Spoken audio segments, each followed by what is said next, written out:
पहलवान से नेता बने और कांग्रेस के साथ चल पड़े बजरंग पुनिया और विनेश फोगाट को बड़ी राहत मिली, क्योंकि रेलवे ने आखिरकार दोनों का इस्तीफा मंजूर किया। दरअसल विनेश फोगाट और बजरंग पुनिया ने बीती 6 सितंबर को कांग्रेस की सदस्यता ग्रहण की और इसके साथ ही दोनों ने रेलवे से इस्तीफा दिया, लेकिन ये इस्तीफा ही उनके लिए सिरदर्द का सबब बना। कांग्रेस ज्वाइन करने से पहले बजरंग और विनेश ने रेलवे से इस्तीफा दिया। इससे पहले बजरंग पुनिया और विनेश फोगाट रेलवे में ओएसडी स्पोर्ट्स के पद पर तैनात थे। दोनों ने इस्तीफा देने के साथ ही कांग्रेस ज्वाइन की, लेकिन ज्वाइनिंग के समय तक रेलवे ने दोनों को इस्तीफा मंजूर दोनों का नहीं किया। इस्तीफा मंजूर न होने के चलते बजरंग पुनिया और विनेश फोगाट को रेलवे ने कारण बताओ नोटिस जारी किया।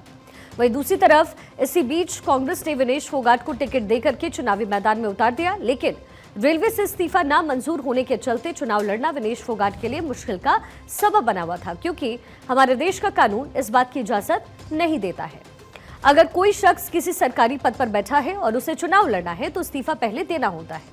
चुनाव लड़ने के लिए सबसे पहले उस शख्स को इस्तीफा देकर विभाग की एनओसी लेनी पड़ती है। चुनाव के लिए नामांकन भरते समय एनओसी को भी डॉक्यूमेंट में लगाना होता है, ये अनिवार्य है। एनओसी लगी होने के बाद ही रिटर्निंग ऑफिसर उनके आवेदन को स्वीकार कर सकता है।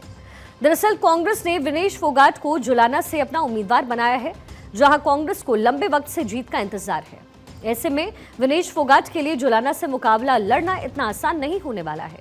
सबसे पहले जुलाना विधानसभा सीट का मुकाबला क्या कहता है, ये भी आपको समझा देते हैं। कांग्रेस ने विनेश फोगाट को उनकी ससुराल जुलाना से टिकट दिया है। जुलाना सीट पर कांग्रेस लंबे समय से जीत का इंतजार कर रही है। कांग्रेस को इस सीट पर आखिरी बार 2005 में जीत मिली। विनेश का मुकाबला मौजूदा जेजेपी विधायक अमरजीत ढांडा से होगा। इस सीट पर कांग्रेस पार्टी की गिरती साख को संवारने के लिए पार्टी ने विनेश फोगाट को उम्मीदवार बनाकर खड़ा किया और नया दांव खेला।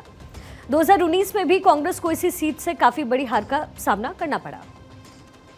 2019 के नतीजों पर अगर नजर डालें तो 2019 के विधानसभा चुनाव में जेजेपी के अमरजीत ढांडा 61,942 वोटों के साथ जीत हासिल कर चुके हैं। बीजेपी के परमिंदर सिंह ढोल 37,749 वोट पाकर के दूसरे स्थान पर रहे। वहीं कांग्रेस के धर्मेंद्र ढोल सिर्फ 12,440 वोट हासिल कर पाए और तीसरे स्थान पर रहे। अब ऐसे में विनेश फोगाट के कंधों पर बड़ी जिम्मेदारी है, लेकिन रेलवे से इस्तीफा मंजूर होना और एनओसी के बिना वो चुनाव मैदान में नहीं उतर सकती थी, जो कि अब मंजूर हो गया है। लेकिन अभी विनेश फोगाट ने जंग का पहला पड़ाव पार किया है। असली मुकाबला तो चुनाव में होने वाला है। परिणाम क्या आएंगे, ये देखना दिलचस्प रहने वाला है।